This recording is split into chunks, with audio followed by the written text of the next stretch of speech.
Professor Hinder sir. NSS Math goes to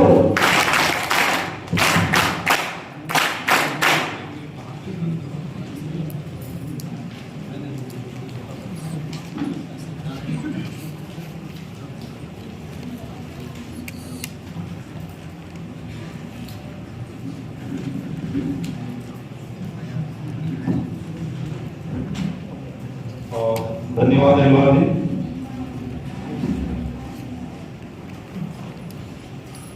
चलिए मैं चाहता हूं मुझसे आप जुड़े। बोले भारत माता की जय। भारत माता की जय। मैं प्रोफेसर MC हिंदर हूँ, इकोनॉमिक्स का असिस्टेंट प्रोफेसर हूँ government RPS PD college Baikunthpur में।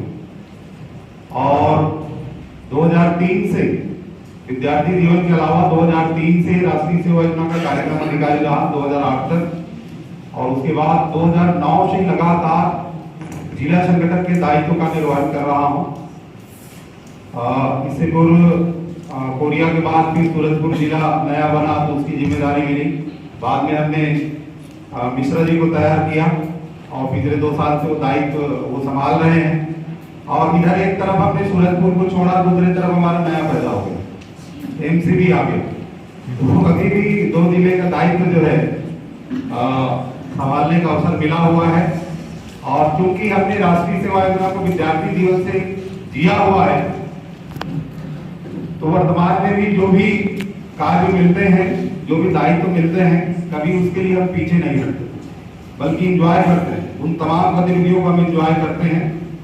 कोई भी कार्य हमको मिलता है तो बिल्कुल हम उसको टेंशन में नहीं लेते, आनंद के साथ उसको करते हैं। और जैसा कि अभी उद्घाटन सत्र में हमारे मुख्य अतिथि कुल सचिव महोदय ने, त्रिपाठी जी ने, साथ ही साथ राज्य NSS अधिकारी डॉक्टर नीता वाजपेयी जी ने और हमारे कोऑर्डिनेटर डॉक्टर पांडे जी ने बहुत सुंदर अच्छे शब्दों के साथ, उदाहरणों के साथ आप सबको प्रेरित किया है कि बहुत बड़ी एक अच्छी जिम्मेदारी, एक अच्छा प्लेटफॉर्म आप सबको मिला हुआ है। और मैं भी महसूस करता हूँ कि इस योजना से सिर्फ विद्यार्थी का ही व्यक्तित्व विकास नहीं होता। इस योजना के जो सेनापति हैं, जिनको हम आपको सेनापति कहते हैं, इसके जो संचालक होते हैं, कोऑर्डिनेटर होते हैं, जिनको हम प्रोग्राम अफसर कहते हैं, आपका भी व्यक्तित्व विकास होता है। कई ऐसे हमारे शिक्षक होते हैं जो विद्यार्थी जीवन में इस प्रकार के कोई भी स्टूडेंट के संगठन या कार्यों से कभी जुड़े नहीं रहते हैं, शिक्षकी जीवन में आ जाते हैं, बाद में उनको मौका मिलता है ना। अभी टिप्पणी करी है कुल सचिव महोदय, उस साथी हमारे बहुत अच्छे ढंग से परिचय है ना। तो ये आपको भी सिखाता है। मैं NSS के लिए 2 ही टैगलाइन यूज करता हूँ, एक सीखने सिखाने का कार्यक्रम है और दूसरा लाइफ स्टाइल सिखाना। हमेशा बच्चों के बीच होता हूँ, इसी पर मैं दोनों बातों पर फोकस करता हूँ। और सीखने की कोई उम्र नहीं होती, आप सबको मालूम। अब माँ के पेट से कोई सीख करके नहीं आता, हमको जो अवसर मिला है, मौका मिला है, इसी से सीखते हैं, है ना। तो बहुत अच्छा अवसर है, मौका है अपना पहचान बनाने के लिए, अपने आप को स्थापित करने के लिए। और किसके माध्यम से? विद्यार्थियों के माध्यम से, है ना। जो बातें मुझको कहनी थी वो सबने हमारे आप भी उद्बोधन करता अतिथियों ने कह दिया है आप सबको। निसंदेह अभी भी मैं जिला संगठन हूँ, मेरे अंडर में मेरे कॉलेज में 2 कार्यक्रम अधिकारी, लेकिन मेरे प्रिंसिपल के पास कोई भी राज्य शासन से, जिला प्रशासन से कोई पत्र आता है तो वो मेरे प्रोग्राम अफसर को मार्क नहीं होता, वो मुझको मार्क होता सीधे सीधे, है ना। क्योंकि मालूम है यदि हिंदर के पास कोई जिम्मेदारी दी जा रही, कोई पत्र जा रहा है, कार्यक्रम की जिम्मेदारी दी जा रही है, तो वो सफल ढंग से, टाइम पर, बेहतर ढंग से वो संपन्न होगा, है ना। और जैसा कि मैंने पहले बताया, कभी हम किसी कार्य को कराने के लिए टेंशन नहीं लेते, बिल्कुल। और आप सबको बताना चाहूंगा कि जहां आप सामाजिक कार्य करते हैं, थोड़ी सी अपनी व्यक्तिगत हितों का नुकसान आपको सहन करना ही पड़ता, तभी समाज या राष्ट्र सेवा का काम हो सकता है। आपने महसूस किया होगा, कई मरतबे कोई कार्यक्रम करना है, कैंप लगाना है आपको, उसी दौरान रिश्तेदारों में, परिवार में कभी कोई ऐसी घटना घट जाती है जहां पर आपका होना आवश्यक, लेकिन फिर भी चाह करके भी वहां पर नहीं जा पाते, किसी और को भेजते हैं, परिवार के सदस्य को उसको निभाते हैं। तो ये समाज और राष्ट्र सेवा के काम में करना पड़ता है।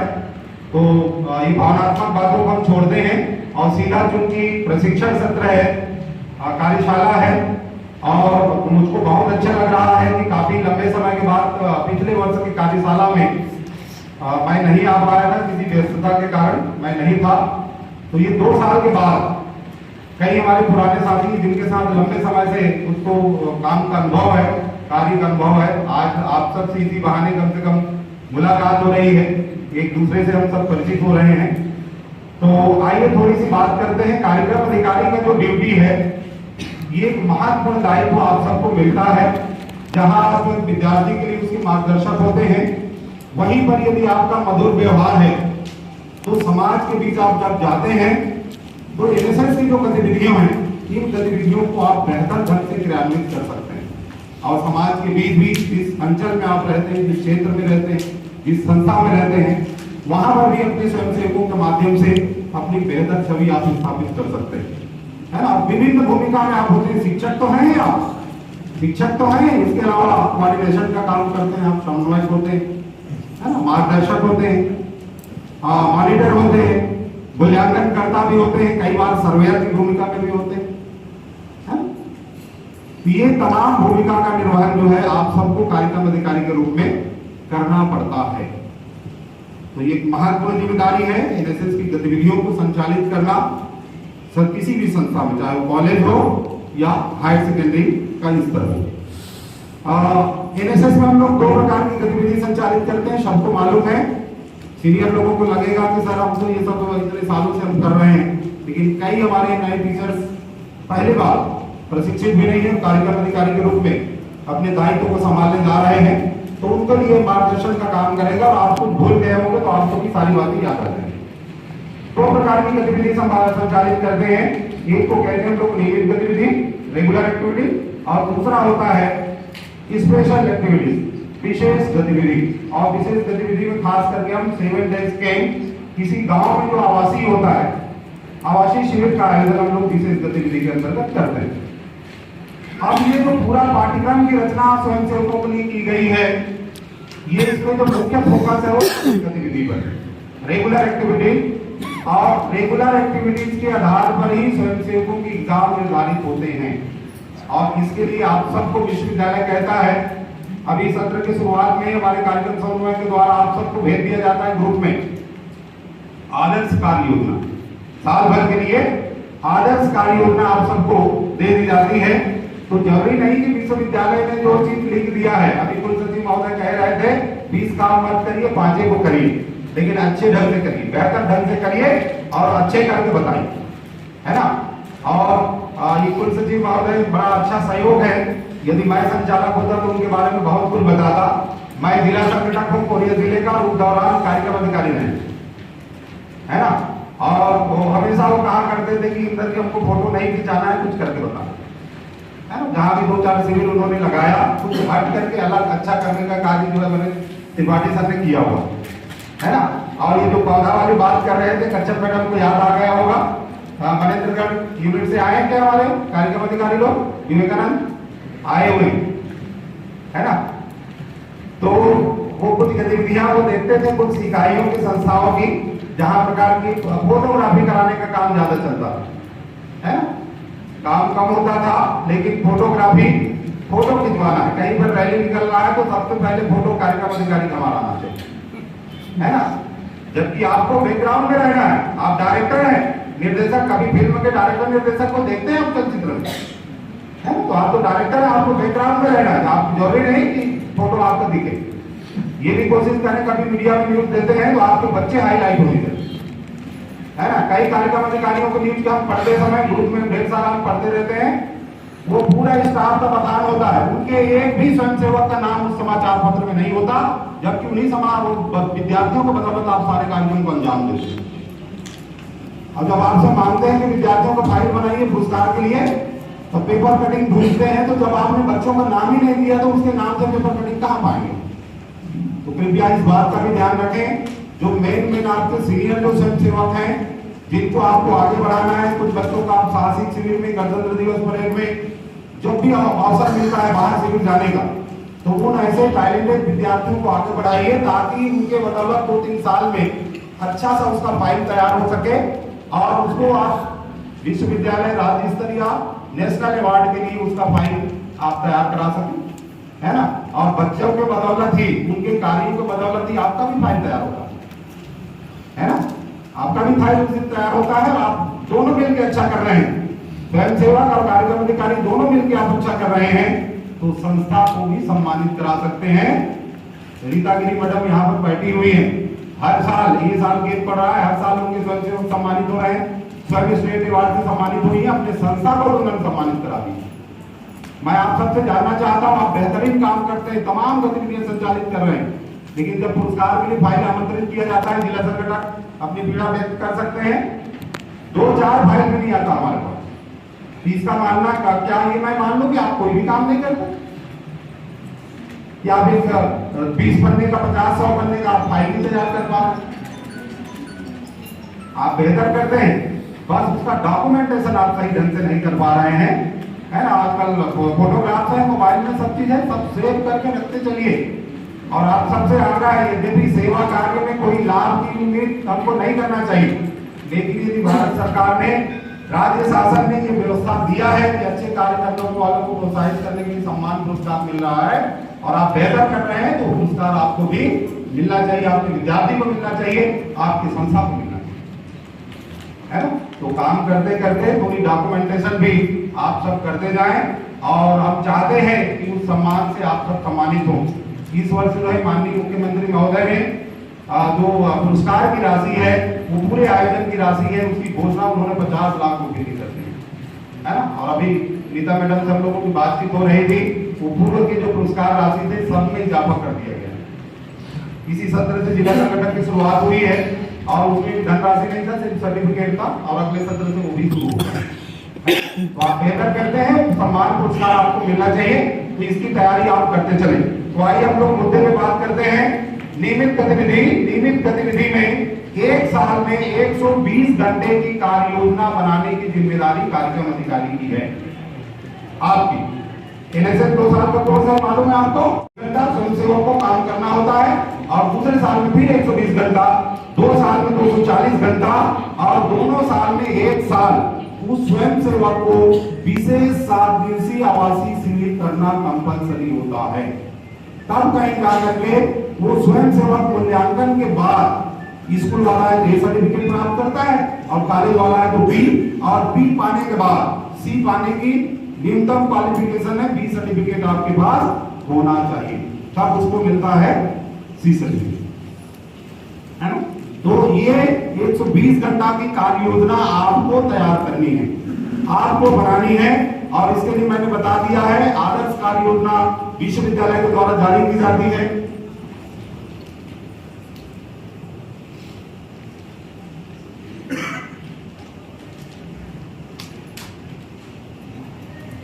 एक सूचना है, अभी शायद कुछ जिला संगठनों ने अपने अपने कार्यक्रम अधिकारी को मेल भेज दिया होगा। अभी भारत सरकार से माई भारत पोर्टल पर नॉलेज इंस्टीट्यूट के रूप में पंजीयन करने के लिए पूर्व में हम लोगों ने जानकारी दिया हुआ है। जिन कार्यक्रम अधिकारियों का, उन कार्यक्रम अधिकारियों के लिए ऑनलाइन ट्रेनिंग चल रहा है। तो जिन भी साथियों को लिंक मिला हुआ है, जिनको जोड़ना है, सबको नहीं है, उसमें हर जिले से चयनित है, तो कृपया जांच कर लीजिए अपने मोबाइल से, यदि आया हुआ है अनुसार अपनी संस्था की आवश्यकता अनुसार जो आप एक्टिविटीज कर सकते हैं, जो ज्यादा जरूरी है, उन्हीं को चिन्हांकित कर लीजिए। इसके अलावा और अपनी आवश्यकता अनुसार आप एक्स्ट्रा भी उसमें ऐड कर सकते हैं, है ना। लेकिन हर महीने का कुछ ना कुछ एक्टिविटीज आप उसमें शो करिए और उसको आप प्लान कर लीजिए, और वो कार्य योजना आपको जो है भेजना ही होता है।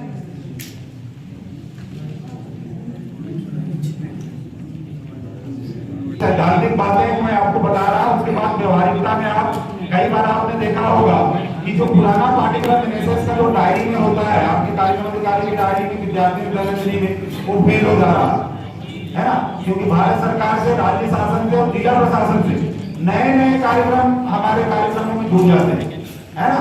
और आज सबको मालूम है कि राष्ट्रीय सेवा योजना अच्छे कार्यों के लिए अनुशासन के लिए जाना जाता है, उसके वाले अनुशासन के लिए जाने जाते हैं, तो उनको जो भी जिम्मेदारी दी जाती है उसको वो बखूबी निभाता।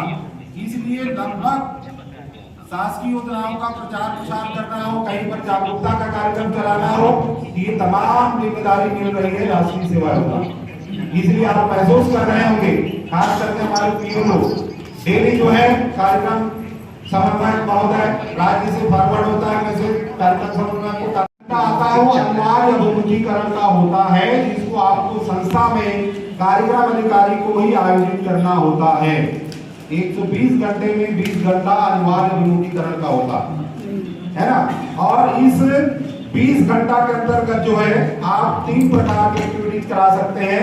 एक तो सामान्य दिशा निर्देश 2 घंटे के लिए कि एनएसएस का अभ्युदय कहां से हुआ है, आया कहां से राष्ट्रीय सेवा योजना, है ना, आजादी के बाद से उसकी जो पूरी स्ट्रक्चर है, कौन सी समिति बनी, क्या सिफारिश उसने की और कब से ये लागू किया गया, फिर उद्देश्य क्या है, लक्ष्य क्या है ना, इसके मोटो क्या है, ये प्रतीक चिन्ह जो विद्यार्थी लगाते हैं। कई बार मैं इकाइयों में जाता हूँ, अब विद्यार्थियों से पूछता हूँ बेटा लाल रंग का क्या मतलब है सीने, और कई बार तो हमने ये देखा कि आपके जो विद्यार्थी हैं ये विद्यार्थी सही जगह पर बैच को भी नहीं लगाते। कई हमारी बच्चियां हैं, बेटियां हैं, अपनी दुपट्टे ऐसे डाली रहती हैं, नीचे लहराते रहता है बैच, कई दाहिने साइड लगा हुआ होता है ना। तो ये समझना है ये कहां पर लगाया जाता है बैच जो है, बाएं साइड पे लगता है जहां दिल धड़कता है, दिल के ऊपर, क्योंकि इसके भाव हैं, आप सब डायरी में पढ़ते हैं, उसकी व्याख्या करूंगा तो फिर ओरिएंटेशन हो जाएगा, है ना।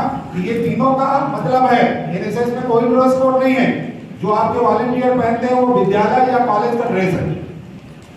एनएसएस का कोई ड्रेस कोड नहीं है, जिस तरह से भारत रंग बिरंगा है वैसे विद्यार्थियों के रहना है, क्योंकि एनएसएस में हम अनुशासन थोपते नहीं है, हम बातचीत करते हैं, विद्यार्थी को प्रेरित करते हैं, उसका मन करता है तब वो राष्ट्रीय सेवा योजना से जुड़े, सेवा भावना से जुड़े। और खास करके स्कूल वाले बच्चे तो अनुशासित रहते हैं, कॉलेज के हमारे प्रोफेसर जानते हैं कि आप पंजीयन तो 250 का कर लेते हो, अभी त्रिपाठी सर भी बता रहे थे, लेकिन वो 250 के करने के बाद भी आपके पास 50 बच्चे ही एक्टिव होते हैं। और कुछ तो जैसे आप स्वच्छता अभियान परिसर में चालू करते हैं ना, तो जितने हीरो हीरोइन होते हैं साइड हो जाते हैं, फॉर्म भरो जरूर भरते हैं शुरुआत में, लेकिन ऐसे एक्टिविटीज को देखते हैं वो साइड होना शुरू हो जाते हैं, है ना। तो शुरुआत में टोटल आप वो पंजीयन को विश्वविद्यालय मत भेजिए, थोड़ा 2-4 एक्टिविटीज कराइए, उतारिए सबको, उसमें देखेंगे कि कुछ तो ऐसे ही छट जाएंगे। तो जो 100 के बाद 150-180 बच्चे यदि तैयार हो रहे हैं तो छांटने का बढ़िया तरीका है 2-4 कार्यक्रम करा लीजिए, 1 महीने बाद फिर विश्वविद्यालय को पंजीयन भेजिए, वहीं से छट जाते हैं, है? तो सामान्य दिशा निर्देश ये आप दे सकते हैं। ये जो 20 घंटा में ओरिएंटेशन प्रोग्राम है, इसके लिए आप अपने जिला संगठक से समय ले लीजिए, उनको बुलाइए, सत्र की शुरुआत में ही होनी चाहिए। और इसके अलावा आपके आसपास में जैसे स्कूल वाले हैं, आपके बगल में कॉलेज है, कॉलेज में सीनियर प्रोग्राम अफसर हैं, उनसे समय लीजिए, उनको एक दिन बुला लीजिए 2 घंटे के लिए। और भी हो सकता है, क्योंकि हम लोग कई बार, मैं विद्वान हूँ अपने संस्था में, अपने संस्था के आप कार्यक्रम अधिकारी हैं, आपको डेली सुनते रहते हैं बच्चे, है ना, डेली आपकी पढ़ाई पढ़ते रहते हैं। उसी बात को यदि दूसरे संस्था का टीचर आकर के कहता है अपने स्टाइल में, तो उसका अलग प्रभाव है ना। तो अभिमुखीकरण के लिए अन्य संस्थाओं के टीचरों को, कार्यक्रम अधिकारियों को आप बुलाएं। इसके अलावा कॉलेज वाले खास करके आप ध्यान रखें, ये 3 साल 5 साल आपके साथ रह करके आपका वॉलंटियर जो जीता है एनएसएस, उसी में से कुछ ऐसे सीनियर वॉलंटियर हमारे तैयार हो जाते हैं जो बहुत बढ़िया हो गए, बहुत अच्छा एक्टिविटीज करते हैं, कुछ डांस सिखाने वाले कोरियोग्राफर हमारे तैयार हो जाते हैं। तो ऐसे स्वयंसेवकों की, इसके अलावा कुछ दिल्ली तक पहुंच जाते हैं, कुछ को स्टेट अवार्ड, नेशनल अवार्ड मिल जाता है। तो ऐसे अवार्डी स्वयंसेवकों को भी आप ओरिएंटेशन प्रोग्राम में बुलाएं और उनको जूनियर स्वयंसेवकों के सामने खड़ा करें। जब उनका अनुभव सुनता है विद्यार्थी, तो उससे भी प्रेरणा मिलती है, तो उसको भी। और वैसे ही अभी आज के बैठक में आप सबको मांगा गया था कि 10 आपके बेस्ट वॉलंटियर की सूची लेकर के आए, सब लेकर के आए जी। ये होना ही चाहिए, 10-20 बच्चे हमेशा उनके मोबाइल नंबर आपके सेल फोन पे होना चाहिए। और कभी भी जरूरत पड़ा, जिला संगठक मांगते हैं कि मैडम वो एक बच्ची को भेजना है, आपको तुरंत नाम दीजिए। अभी भी हम लोग पीड़ा व्यक्त कर रही थी नीता मैडम कि तुरंत दिल्ली से चिट्ठी आता है और बोलता है कि शाम तक भेजी, आज सुबह आ रहा है, बोलता है शाम तक ये जानकारी भेजी, है ना। और जो जानकारी इकाइयों से आएगा तब दिल्ली को जा सकता। तो ये संभव है कि हम लोग इतना टेक्नोक्रुप तो हो जाए नहीं है कि उधर से एक मैसेज आया और 2 घंटे में हमने जानकारी बना करके दे दी, है ना। तो अभी वर्तमान में आप सबको टेक्नोलॉजी के साथ भी अपडेट होना पड़ेगा, नहीं तो एनएसएस को भी नहीं चला सकते आप, है ना। अब हार्ड कॉपी कुछ भी नहीं आता, कुछ दिशा निर्देश नहीं आना है, ग्रुप में जुड़े रहना है। और आप सब ग्रुप में जो जुड़े हैं, कृपया जो भी मैसेज डलता है इग्नोर ना करें, एक बार खोल करके देखें, उसको पढ़ें, है ना। कई बार मैं अचानक कोई चीज हम पूछ लेते हैं, 2 दिन का हमने समय दिया, जानकारी मांगा, बाद में जानकारी नहीं आई और हम जब कार्यक्रम अधिकारी को फोन करते हैं तो वो बताता है सर उनको तो पता ही नहीं था। देखिए 3 दिन पहले हमने मैसेज डाला है और दूसरे दिन तीसरे दिन भी हमें रिकॉल करते हैं कि 4 बजे तक जानकारी भेजना है और कार्यक्रम अधिकारी कह रहा है सर मुझको तो पता ही। तो इसका मतलब क्या है, ग्रुप में तो जुड़ा हुआ है ना, देखा भी है फिर भी उसने इग्नोर कर दिया क्योंकि उसने जानकारी नहीं बनाया, इसलिए बहाना बना दिया कि मैं देखा ही नहीं। तो कृपया ऐसा ना करें। अभी हमारे अतिथियों ने भी कहा है आपसे, मैं भी कहता एनएसएस को मत ढोइए, यदि आप उससे एंजॉय नहीं कर सकते, आपके व्यक्तित्व को वो शोभा नहीं दे रहा है, नहीं कर सकते तो छोड़ दीजिए, छोड़ दीजिए। आप अपने साथ अपने बच्चों का नुकसान करेंगे, संस्था का नुकसान करेंगे, समाज और राष्ट्र का भी नुकसान करेंगे, है ना। तो ऐसा ना करें। और यदि आप चला सकते हैं, करा सकते हैं, तो पूरे आनंद के साथ बच्चों के साथ एंजॉय करिए, है ना। आप सब शिक्षक हैं, कई लोग तो लोकल होंगे, मैक्सिमम लोग हम लोग दूसरी जगह से आए हुए हैं, नौकरी पेशा में हम सब लोग जुड़े हुए हैं। अपने घर परिवार अपनी हमारे मन में भी है समाज सेवा करें, राष्ट्र सेवा करें, अपनी मातृभूमि की सेवा करें, वो नहीं कर पाते, लेकिन बड़ी खुशी होती है कि जिस जगह पे है अपने अंडर में 100-200 बच्चे हैं, उनके माध्यम से हम समाज और राष्ट्र की सेवा कर रहे हैं, तो आत्मसंतुष्टि मिलती है कि नहीं मिलती आप, है ना। और आपकी अलग पहचान है, आपकी अपने महाविद्यालय में विद्यालय में अलग पहचान है। मैं तो हमेशा कहा करता हूँ कि गमे हजरतें नाकाम से जल जाते हैं, हम चरागों की तरह हर शाम से जल जाते हैं, और जब भी जुड़ता है हमारा नाम एनएसएस के साथ, ना जाने कि वो लोग हमारे नाम से जुड़ जाते व्यक्तित्व वाला बन जाता है हमारा राष्ट्रीय सेवा योजना का कार्यक्रम अधिकारी। आपने ये भी देखा होगा कि अन्य टीचर भी जब आप बच्चों को बुलाते हैं, कुछ एक्टिविटीज कराते हैं, वो बच्चा को बड़ा निगेटिव बात करता है अन्य टीचर, जाओ एनएसएस करते रहो, है ना, सब उसी करते रहो, इधर क्लास नहीं करना है ना, सपोर्ट नहीं करना है, बच्चों के लिए निगेटिव बात करते हैं, ऐसे भी टीचर हमको मिलते हैं। लेकिन आपको अपने झोल में जो जिम्मेदारी मिली है उसको लेकर के आगे बढ़ना है। विद्यार्थी जानता है ना, आपको आइडियल मानता है। तो आइए 20 घंटे बात कर रहा था, 2 घंटा सामान्य दिशा निर्देश, यहाँ पर उद्भव, विकास, उद्देश्य, लक्ष्य के बारे में आप भी जानकारी दे सकते हैं।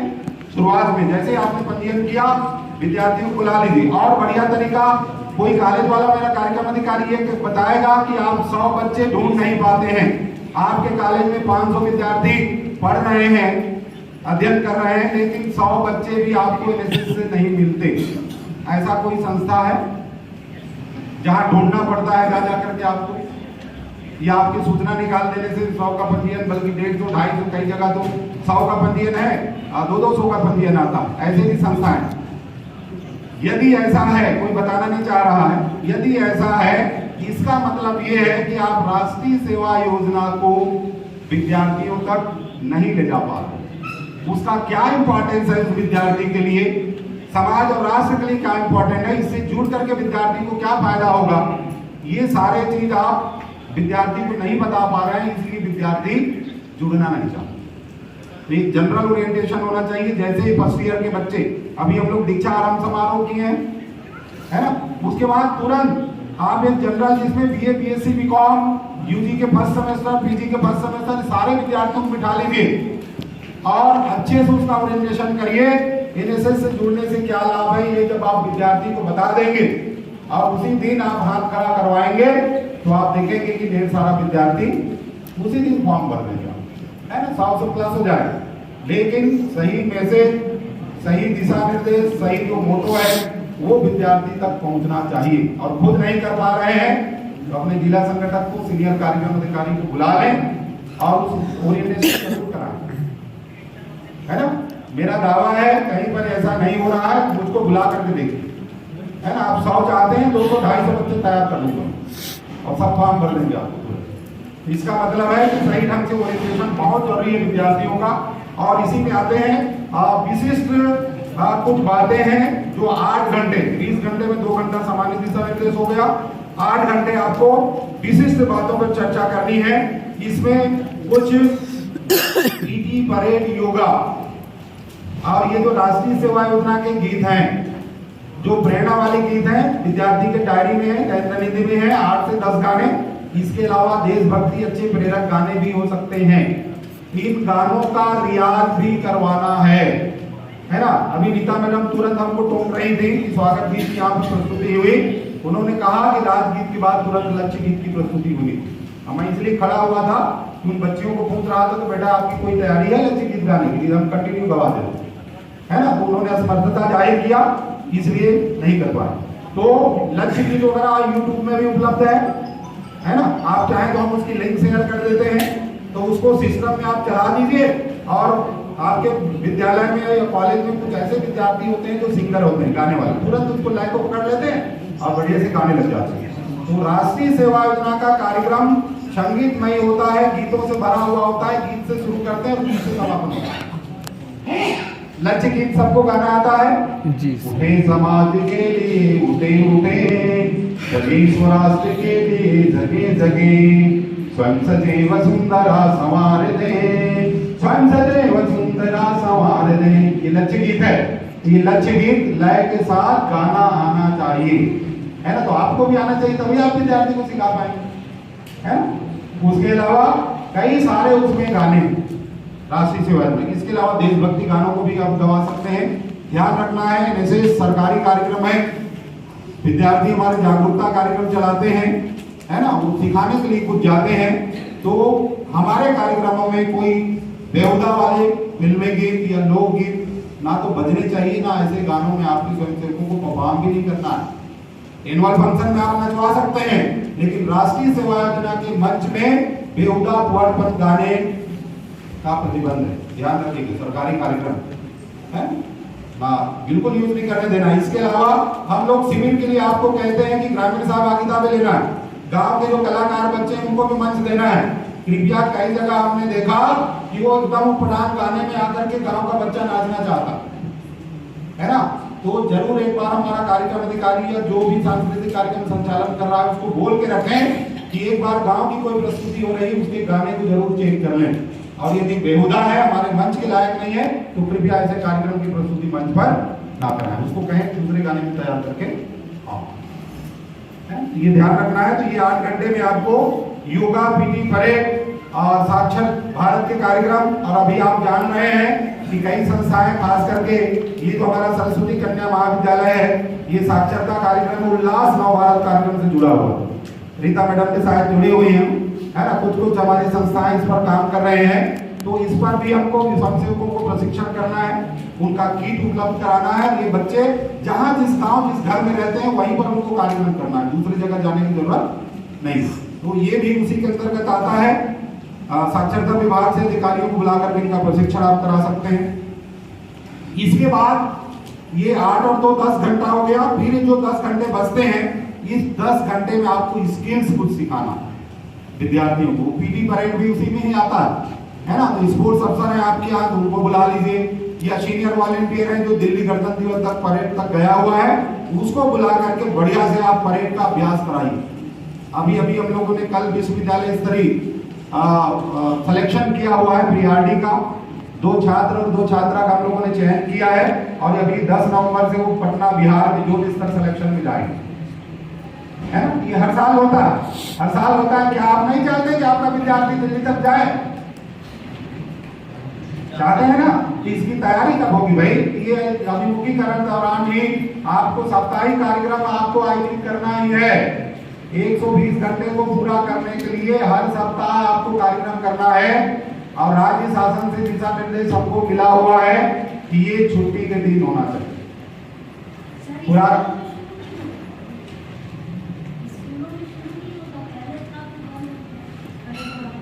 क्या चीज? हाँ, ये अभी बीच में 1-2 साल के लिए खुला हुआ है ना। अच्छा मौका मिला कि उसी समय हमारे स्कूल के काफी विद्यार्थी पहुंच गए। मेरे जिले से भी सुनील साहब पहुंच गया था दिल्ली, 2 साल के लिए खुला था मार्ग, है ना।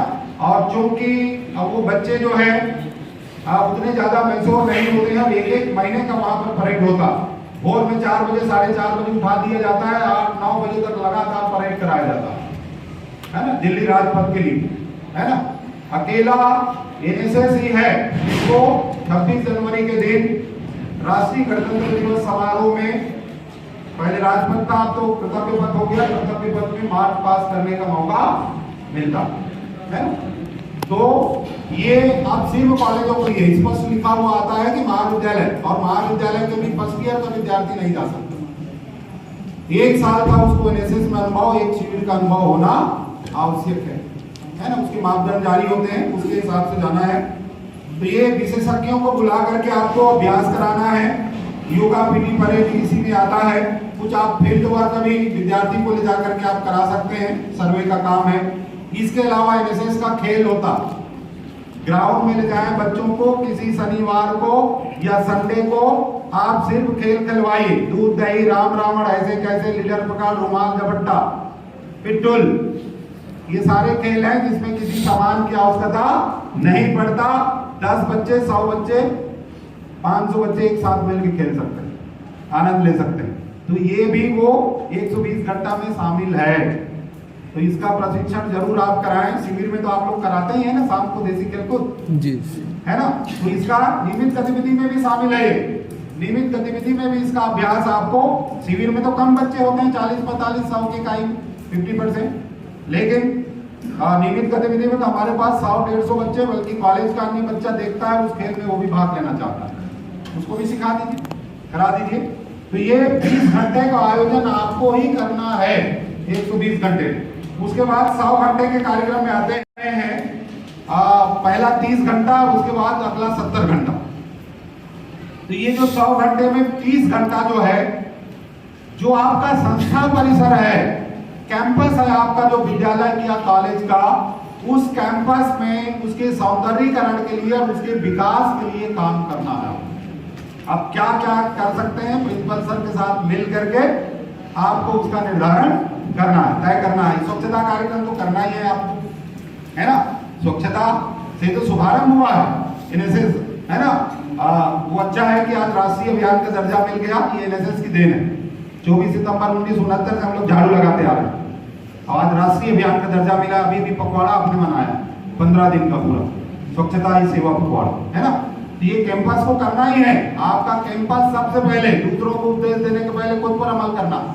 तो सबसे पहली शुरुआत आपकी कैंपस से होनी है ना। तो साफ सुथरा होनी चाहिए, साप्ताहिक कर लीजिए। 15 दिन में तो अनिवार्य रूप से एक बार जो है बच्चों को निकाल करके, एक साथ ऐसे निकालें कि आधा घंटा में कैंपस साफ हो जाता है ना। पाउच पन्नी जो बिखरा हुआ होता है, और खास करके विमल फ्री और राजश्री ज्यादा मिलता है कॉलेजों में, स्कूल में कम है, कॉलेज का कैंपस उसी से भरा हुआ। तो संस्था परिसर में एक स्वच्छता का कार्यक्रम हो गया। दूसरा प्लांटेशन, है ना। प्लांटेशन के लिए मैं भी कहूंगा 100-200 पौधे मत लगाइए, 10-20 ही लगाइए, लेकिन उसको पूर्ण रूप से सुरक्षा प्रदान करिए। जितने को आप सुरक्षा दे सकते हैं उतने पौधे लगाइए। बाकी अन्य आपको टारगेट मिला है तो फॉरेस्ट के साथ मिलकर के, किसी विभाग के साथ मिलकर के बाहर जाकर लगाइए, जहां पर सुरक्षा व्यवस्था दे सक रहे हैं। अपने बैनर लेकर के जाइए, बच्चों को लेकर के जाइए, फोटो खिंचा करके लेके आइए, और वो डाटा भी अपने उसमें शो कर लीजिए। लेकिन कैंपस में उतना ही लगाइए जितने को आप सुरक्षित रख सकते हैं, है ना। और कॉलेजों के लिए तो व्यवस्था ये भी है कि आप प्राचार्य सर को बोल करके जनभागीदारी मद से प्रतिवर्ष 5 से 10 ट्री गार्ड भी बनवा सकते हैं, रिक्वेस्ट करके। जब भी बैठक होती है जनभागीदारी की, एक आवेदन लगा दीजिए कार्यक्रम अधिकारी ग्रुप में कि इस सत्र जो है 10 ट्री गार्ड की आवश्यकता है, वो पास करवा लेते हैं, जनभागीदारी से मिल जाता है। प्रिंसिपल महोदय जो है वो ट्री गार्ड बनवा के आपको उपलब्ध करा देंगे। इसके अलावा एनएसएस का कॉन्सेप्ट करता है एनजीओ से, अन्य सहयोगी संस्थाओं से आपको संपर्क करना है, उनको आमंत्रित करना है, उनके थ्रू भी सहयोग लेकर के आपको ऐसे सुरक्षा व्यवस्था ट्री गार्ड आपको प्राप्त करना। तो निर्भर करता है आप कितने मधुर है, कितने व्यवहारिक है अपनी संस्था में, उस शहर में कितना फेमस है और कितना जुड़ाव आप बना सकते हैं, है ना। उसके हिसाब से आपको व्यवस्थाएं मिल सकती हैं। तो ये हो गया सौंदर्यीकरण के लिए स्वच्छता, पौधारोपण। आप चाहें तो आपके यहाँ का खेल मैदान, उबड़ खाबड़ है तो इसमें भी श्रमदान करा सकते हैं बच्चों के माध्यम से। खुदवा दीजिए, जो ऊपर है डिबरा है उसको खुदवाइए और गड्ढा में उसको पटवा दो, है ना। फोटो खींच लीजिए बढ़िया से। जब भी आप फोटो खींचते हैं, ये जैसे स्वच्छता अभियान है, 2-3 फोटो होना चाहिए। पहला तो एक गंदगी का होना चाहिए, दूसरा काम करते हुए होना चाहिए, और तीसरा फोटो आपका क्लीन वाली होनी। तो वैसे ही जब ग्राउंड खेल मैदान बनाएंगे, चबूतरा बनाएंगे, तो पहला कैसे था, फिर काम करते हुए बच्चों का एक्शन फोटो होना चाहिए, और उसके बाद जब कंप्लीट हो जाता है ना, तो ये आना चाहिए आपके पास। तो फोटोग्राफ आपके पास होना चाहिए, ढेर सारा खींचिए, लेकिन जब आप ग्रुप में शेयर करते हैं, एक आपकी संस्था का बैनर भी दिखना चाहिए। ध्यान रखिए, पूरे भारत वर्ष में 42 लाख वॉलंटियर हैं, और आप जो फोटो भेजते हैं, जिला संगठक विश्वविद्यालय भेजता है, विश्वविद्यालय डायरेक्ट उसको भोपाल और दिल्ली फॉरवर्ड कर देता। यदि संस्था का बैनर नहीं लगा है तो पता चलेगा कि किस जिले का, किस राज्य का है, किस संस्था का। तो कृपया ग्रुप में जो भी फोटो शेयर करें, उसमें आपकी संस्था का बैनर अनिवार्य रूप से हो, ये आप सुनिश्चित करें, ध्यान रखें। ढेर सारा खींचिए, है ना, विद्यार्थियों को दे दीजिए, आप वो करिए, लेकिन एक्शन फोटो ही आपको शेयर करना है। खेल मैदान निर्माण हो सकता है, पौधे लगे हैं, बढ़िया छायादार पौधा हो गया, अब विद्यार्थियों को बैठने के लिए वहां चबूतरा का निर्माण हो सकता है ना। प्रिंसिपल सर को रिक्वेस्ट कर लीजिए, तो वो विद्यार्थी हमारा श्रमदान कर देगा। एक राजमिस्त्री आएगा, सीमेंट गिट्टी आ जाएगा, छड़ आया, वो रेता आ जाएगा, ईंटें आ जाएंगे, बच्चे हमारे श्रमदान कर देंगे, चबूतरा बन करके तैयार हो जाए। जब गांव में जाते हैं गोदग्राम में, सरपंच को करिए, सरपंच मटेरियल दे देगा, बच्चे हमारे श्रमदान कर देंगे, तो गांव में भी हो सकता है ना। स्कूल का बाउंड्री हाथा तैयार हो सकता है, चबूतरा बन सकता है, और सबको गोदग्राम लेना ही है। जानकारी लेकर के आए आज की नहीं आए? लाए हैं। कोई ऐसे संस्था तो नहीं है जिन्होंने अभी तक गोदग्राम नहीं लिया? नहीं लिए वो कृपया तो ले लीजिए, मस्त है। और अभी बात करने वाला हूँ, 70 घंटे कार्यक्रम आयोजन आपको गोदग्राम में करना। अब गोदग्राम बहुत दूर भी नहीं होना चाहिए, 30-30 किलोमीटर। और यदि ऐसा होगा तो बच्चे कैसे लेके जाएंगे, है ना। तो ये 30 घंटे में पौधों का चबूतरा निर्माण, फिर पौधों की सुरक्षा भी शामिल है। पूर्व वर्ष में पौधे लगे हुए हैं, कृपया उसकी निराई गुड़ाई करा लीजिए, सफाई बढ़िया से करा लीजिए, थोड़ा खुदवा दीजिए, गोबर खाद इत्यादि उपलब्ध है तो थोड़ा सा डलवा दीजिए, बढ़िया अच्छा ग्रो करता है। तो ये भी है। इसके अलावा कई जागरूकता कार्यक्रम कैंपस में आप करा सकते हैं, है ना। अभी इसी संस्था का मैं नाम ले रहा हूँ, लगातार यहाँ की एक्टिविटी देख रहा हूँ, तारीख भी अभी करके गए हैं हमारे अतिथि लोग जो है। एड्स जागरूकता के लिए चिन्हांकित हुआ है राज्य से सरस्वती कन्या महाविद्यालय, ये सरस्वती शिक्षा महाविद्यालय अंबिकापुर, लगातार इनके एक्टिविटी चल रहे हैं, प्रतिदिन कहीं न कहीं इनके स्वयंसेवक काम कर रहे हैं, है ना। इसके अलावा जहाँ जहाँ रेड रिबन क्लब है, उनको भी जिम्मेदारी मिली है, एक्टिविटीज कर रहे हैं। तो एड्स जागरूकता है, रक्तदान अभी हम लोग मनाए हैं 1 अक्टूबर के कार्यक्रम को, है ना। नशा मुक्ति का कार्यक्रम हमेशा चलाया जा सकता है, स्वच्छता का कार्यक्रम कभी भी आप विवासन का कार्यक्रम चला सकते हैं, किसी को पूछने की जरूरत नहीं है। ये तमाम जो जागरूकता के कार्यक्रम है। इसके अलावा साइबर सेल, साइबर क्राइम जो हो रहा है, पुलिस विभाग वाले भी लगातार जागरूकता कार्यक्रम चला रहे हैं, कृपया उनको भी आमंत्रित करें, है ना। जहां जहां महिला इकाई है, उनको सेल्फ डिफेंस के लिए भी प्रशिक्षण दिलवाइए। ये भी नियमित गतिविधि के अंतर्गत ही आ जाएगा। उनको बुला करके हमारे बच्चियों को ट्रेन कर दीजिए कि आत्म सुरक्षा वो अकेली है, कहीं पर जा रही है, कुछ गड़बड़ हो गया तो कैसे उस वहां पर अपना सुरक्षा कर सकते हैं। तो ये भी आप इसमें शामिल कर सकते हैं। तो रक्तदान, एड्स जागरूकता। इसके बाद बात करते हैं सामुदायिक सेवा की। ये सामुदायिक सेवा जो है आपको गोदग्राम या अन्य ग्राम, आप चाहें तो संस्था ब्लॉक पर है, किसी गांव पर है, शहर पर है, तो शहर स्तर पर भी ये 70 घंटे के कार्यक्रम का आयोजन आप कर सकते हैं। तो इन कार्यक्रमों में इशारा हो रहा है, मुझको जल्दी से समेट दे रहा हूँ। ये संस्था स्तर, संस्थागत जो कार्यक्रम है, इसके लिए किसी एनजीओ से, किसी अन्य विभाग से बातचीत करके उनके साथ मिल करके भी, उनके सहयोग से भी हम इन गतिविधियों का संचालन कर सकते हैं। कई विभाग वाले चाहते हैं कि वो मिल करके आपके साथ कार्यक्रम करें, है ना। तो उनको टाई अप कर लीजिए, उनका भी बैनर लगेगा, आपका भी बैनर लगेगा, ऐसा कर लें। एक ही शहर है, जैसे अंबिकापुर में लगभग 8-10 इकाइयां हैं, कभी हमारे जिला संगठन कोऑर्डिनेट कर लें, कभी सीनियर लोग कोऑर्डिनेट कर लें, और एक बड़ा रैली करना है अंबिकापुर शहर में, तो एक इकाई के 100 बच्चे निकलेंगे, पता ही नहीं चलेगा। वैसी दशा में 5-7 इकाई एक साथ मिल जाए और मिल करके एक बड़ा आयोजन करें आप, तो वहां पर दिखेगा, काम भी दिखेगा, बच्चे भी दिखेंगे, है ना, मीडिया में हाईलाइट भी होगा, वो प्रशासन को भी अच्छा लगेगा, है ना। तो ऐसे एक साथ मिल करके भी हम लोग कर सकते हैं। महिलाओं के लिए, बच्चों के लिए, दिव्यांगजनों के लिए ये जिला प्रशासन या विभिन्न विभाग जो है उन विभाग के माध्यम से हम काम कर सकते हैं। आपके गोद ग्राम के लिए ग्रामीण प्रोजेक्ट भी आप काम कर सकते हैं, स्वच्छता, कोई विवाद सुलझाने का काम है ना। सामाजिक कुरीतियां हैं, विभिन्न प्रकार के दहेज प्रथा है, छुआछूत है, टोली प्रताड़ना है ना, अशिक्षा है, बेटी बचाओ बेटी पढ़ाओ, तमाम मुद्दे जो शिविर में आप करते हैं वो तमाम जागरूकता के कार्यक्रम वहां पर कर सकते हैं। महिला मंडल बनाए, युवा मंडल बनाए, बचत करने के लिए लोगों को प्रेरित करें, बैंक में पैसा जमा करें, भविष्य की सुरक्षा के लिए, इसके लिए भी प्रेरित कर सकते हैं आप। सारी प्रोजेक्ट भी ऐसे ही हो सकता है ना। स्वच्छता का कार्यक्रम वहां भी हो सकता है। ये साक्षरता, उल्लास, रक्तदान, एड्स जागरूकता, ये तमाम जो कार्यक्रम है, नेत्रदान है ना, शरीर दान, अंगदान, इसके लिए भी प्रेरित करें लोगों को। और इसके भी फॉर्म भराया जाता है, स्वास्थ्य विभाग से आप प्राप्त कर लें, इसके भी लोगों को तैयार करें। इसके अलावा आप घर घर जा करके पुस्तक, बुक बैंक है आपके पास, है कि नहीं है, पुराने पुस्तकें आप दान में प्राप्त करें, पुराने गमले प्राप्त करें। कई बार जो है अभी जैसे दिवाली का सीजन आ रहा है, घर के सारे लोग साफ सफाई कराते हैं और उनको लगता है कि ये 4 गमले अब कोई काम के नहीं है, तो आप नहीं जाएंगे, हमारे वॉलंटियर जाएंगे तो 4 गमले उनको मिल सकता, उसी को ला करके अपने संस्था परिसर को आप हरा भरा बना सकते हैं, है ना। बस उस गमले के ऊपर लिखा दीजिए सौजन्य किससे मिला। पुस्तकें प्राप्त करें। इसके अलावा गर्म कपड़े, ठंड आने वाला है, आपने देखा होगा कि कितने ऐसे लोग हैं जो फुटपाथ पे रहते हैं, ठंड के दिनों में सिकुड़ते रहते हैं। ये भी सामाजिक कार्य है, अलग से पहाड़ खोदने का काम एनएसएस को नहीं करना, ये सोशल वर्क है। वो पूरा गर्म कपड़े कलेक्ट करिए, घर घर जाकर के अपने घर के खुद के कपड़े दीजिए और जरूरतमंद लोगों को ठंड के दिनों में जाकर के वितरण कराइए, बढ़िया से फोटो खिंचाइए। इससे बढ़िया अच्छा काम नहीं है ना। कई संस्थाएं हमारे करते हैं बेहतर ढंग से इस काम को। तो ये भी शहरी एरिया में संभव है। आप चाहें तो अंग्रेजी, इंग्लिश स्पीकिंग कोर्सेज ट्रेनिंग का आयोजन व्यक्तित्व विकास के लिए, है ना, विद्यार्थियों के लिए, चूंकि ये विद्यार्थी के लिए हम लोग करते हैं तो ये तमाम आयोजन हो सकता है। प्राकृतिक आपदा बहुत इंपॉर्टेंट है, प्राकृतिक आपदा के लिए भी ट्रेन करना है। यदि आप लोग सौभाग्यशाली हैं कि छत्तीसगढ़ में ना तो बाढ़ आता है, ना किसी प्रकार की कोई प्राकृतिक आपदा बहुत ज्यादा नहीं आती है, हम लोग सुरक्षित। अभी बरसात जाते जाते बिहार को पूरा तहस नहस कर दिया।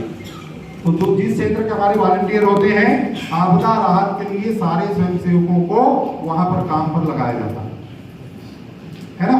तो आपदा प्रबंधन, जैसे कहीं पर आगजनी हो गई, रेल दुर्घटना हो गई, है ना, रास्ते में विद्यार्थी हमारा गुजर रहा है, कोई मार करके चला गया, डेथ हो गई है, प्राइमरी ट्रीटमेंट की जरूरत, तो इसके लिए बच्चों को तैयार करना है। प्राइमरी ट्रीटमेंट क्या हो सकता है, डॉक्टरों को बुला करके प्राथमिक चिकित्सा के बारे में बताइए, कराइए, है ना।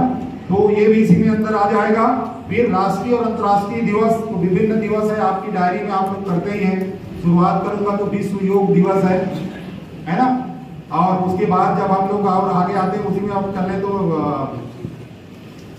वन पर्यावरण दिवस भी 5 जून को हम लोग मना लेते हैं।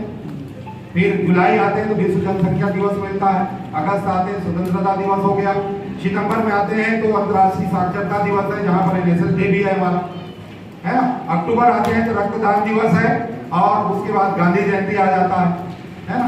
फिर नवंबर आते हैं, 14 नवंबर बाल दिवस है। फिर कौमी एकता सप्ताह आ जाता है। दिसंबर 1 दिसंबर विश्व एड्स दिवस है। 10 दिसंबर मानवाधिकार दिवस है। फिर आपको शिविर भी लगाना होता है दिसंबर जनवरी में। जनवरी आते हैं, 12 जनवरी से 18 जनवरी युवा सप्ताह का आयोजन आपको करना है। लास्ट में 30 जनवरी गांधी जी की पुण्यतिथि, उस पर भी कुछ ना कुछ आप आयोजन करें। बीच में 31 अक्टूबर सरदार वल्लभ भाई पटेल जी का राष्ट्रीय एकता दिवस होता है, उसको भी मनाते हैं। फिर और बात कर लूं, यदि भी एग्जाम शुरू हो जाता है 8 मार्च को अंतर्राष्ट्रीय महिला दिवस। ये प्रमुख दिवस है, जिसको आप चिन्हांकित करें, कोशिश करें तो कोई आयोजन हो।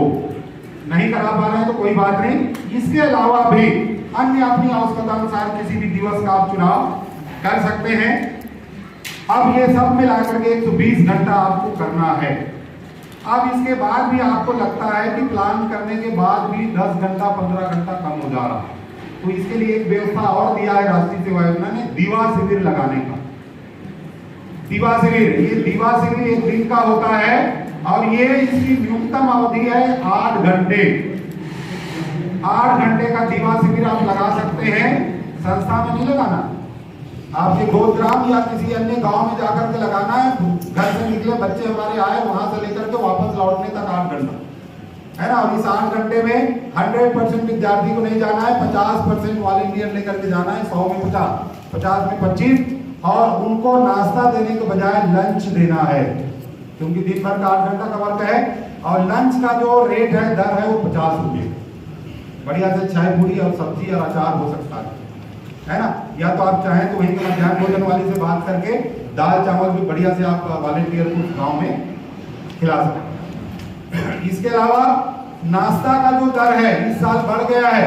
पिछले साल 30 रुपया था, इस वर्ष जो स्वल्पाहार आप वॉलंटियर को कराते हैं उसका दर है 40 रुपया। तो 40 रुपया के हिसाब से अब आपको वाउचर बनवाना है ना, ध्यान रखिएगा। साल में 1 या 2 ही लगा सकते हैं, उससे ज्यादा नहीं लगाना है। 50% विद्यार्थियों को जाना है, 8 घंटे का होगा और लंच पैकेट करवाना है ना, 50 रुपए क्लोज कर रहा हूं। और वाहन किराए में बहुत ज्यादा इस पे खर्च नहीं करना है, आपको ध्यान रखना। साइकिलिंग का यूज करिए, विद्यार्थियों का स्वयं का वाहन है उसको प्रेरित करिए, ऐसे वाहन में लिफ्ट में आ जाए।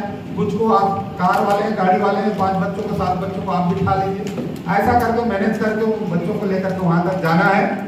और ये संपूर्ण जिम्मेदारी आपकी है।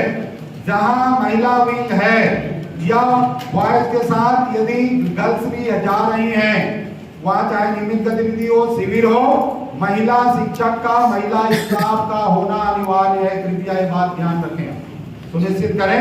यदि कहीं पर कोई अनहोनी हो जाती, कोई घटना घट जाती है, संपूर्ण जिम्मेदारी कार्यक्रम की तरफ प्रिंसिपल भी साइड हो जाए, आप ही के ऊपर आए।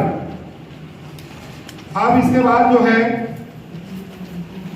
ये जो दिवा शिविर में हम उसको आप फिलअप कर सकते हैं, है ना। तो 120 घंटे का इस प्रकार से कार्य योजना बन सकता है।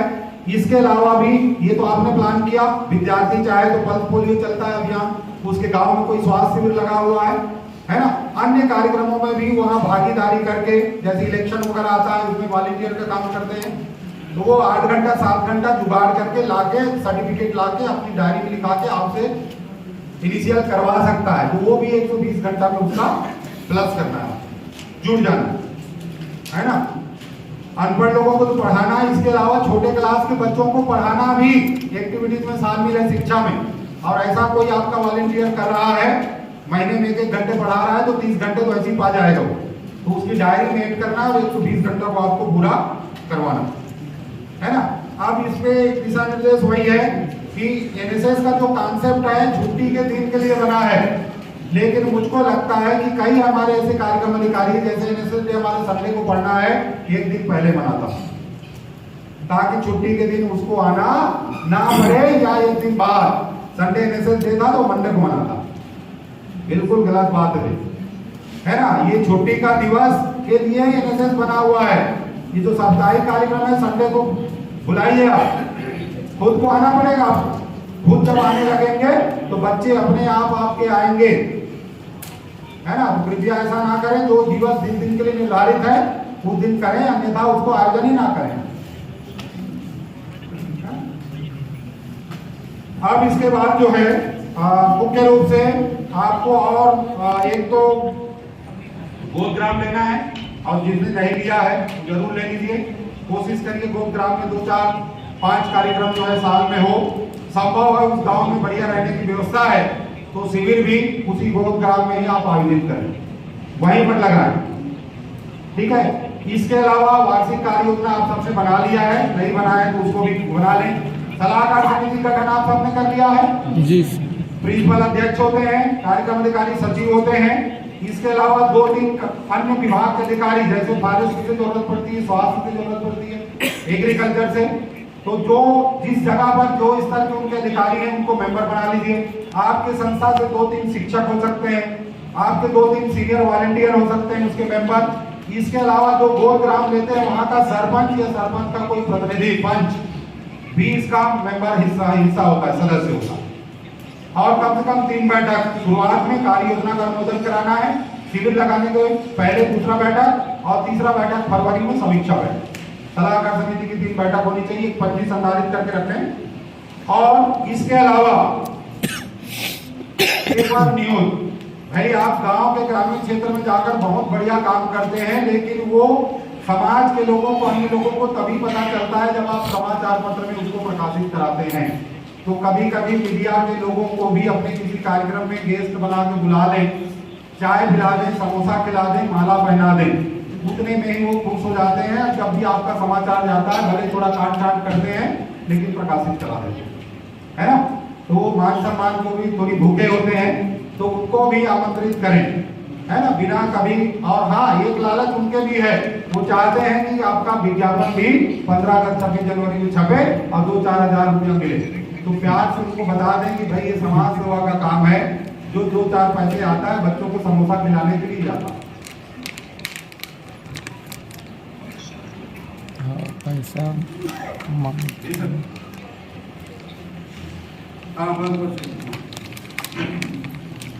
हम चर्चा कर लेते हैं। रेगुलर एक्टिविटीज के लिए 27,500 रुपया, 100 इकाई को 27,500 रुपया मिलेगा। और 50 इकाई कुछ बच गए हैं, आगामी साल में 100 होने जा रहे हैं हम लोग, 13,750 रुपये नियमित गतिविधि, है ना। नाश्ते का दर मैंने आपको बता दिया 40 रुपया, नाश्ते का दर 40 रुपया के हिसाब से आपको वाउचर बनाना है।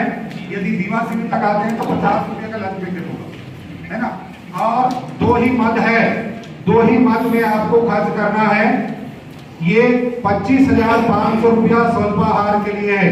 देखिए, कुछ शिकायत हमको ऐसे भी मिलता है, कार्यक्रम अधिकारी हमारा स्वयंसेवकों से काम लेता है लेकिन उनको नाश्ता नहीं कराता। बिल्कुल गलत बात है। बच्चों से फीडबैक आ रहा है जिला संगठन के पास कि आप 1 घंटा 2 घंटा का लेक्चर करा रहे हैं, मत खिलाइए, लेकिन जहाँ 4-6 घंटे के लिए बच्चे से श्रमदान ले रहे हैं, बाहर लेकर के जा रहे हैं, कृपया उनको नाश्ता जरूर कराएं। और उसी के लिए आ रहा है 25,500 रुपया। फिर जो 2,000 रुपया है, 2,000 रुपया स्टेशनरी यात्रा भत्ता, और कुछ बच जाता है तो कुछ आप उपकरण खरीद सकते हैं, फावड़ा, तगाड़ी, धमेला, है ना। कुछ एक आध दरी वगैरह खरीदना चाहें साल में छोटा सा, तो वो आप खरीद सकते हैं। तो इस प्रकार का ये बजट व्यवस्था है। और 15 फरवरी तक अनिवार्य रूप से गतिविधि की जानकारी वाउचर आप भेज दें। 1, 2, 3, 4 प्रपत्र अभी आप सबको फोल्डर में मिला है फॉर्मेट, तो नियमित गतिविधि का हिसाब जाता है प्रपत्र 1, 2, 3, 4। इसके अलावा कार्यक्रम अधिकारी की कार्यजारी होता है और पेपर कटिंग होते हैं और चुनिंदा कार्यक्रम के अच्छे फोटोग्राफ होते हैं, तो आपको साथ में लगा करके, ठीक है ना। और इसके अलावा यदि मौका मिले तो बताऊंगा, नियमित गतिविधि और विशेष शिविर, ये दोनों में ढेर सारे पंजी आपको संचालित करना होगा, है ना। सत्र के दौरान ये सारी चीज आपसे हम बात करेंगे। इसके अलावा ध्यान रखें, अब बिल में जीएसटी आ गया है। 5,000 से 5,000 या उससे ज्यादा का बिल है आप लगा रहे हैं तो जीएसटी बिल होना कंपलसरी है। दुकानदार का जीएसटी नंबर हो, उसमें जीएसटी कटौती वाला होगा और ज्यादा बिल है ना। तो कृपया आप ध्यान रखें, 5,000 से ज्यादा ना बनाएं, छोटा छोटा बिल बना लीजिए, 2 की जगह 4 लगा दें, लेकिन छोटा बिल बनाएं, है ना। और हाथ से लिखा हुआ बिल भी मान्य नहीं है, प्रिंटेड होना चाहिए, है ना। आजकल कंप्यूटर से प्रिंट हो जाता है, तो प्रिंटेड बनाएं। पास में पैसा मिला है, सब्जी वाले के पास हम मिलेगा, लकड़ी, सब्जी, लकड़ी।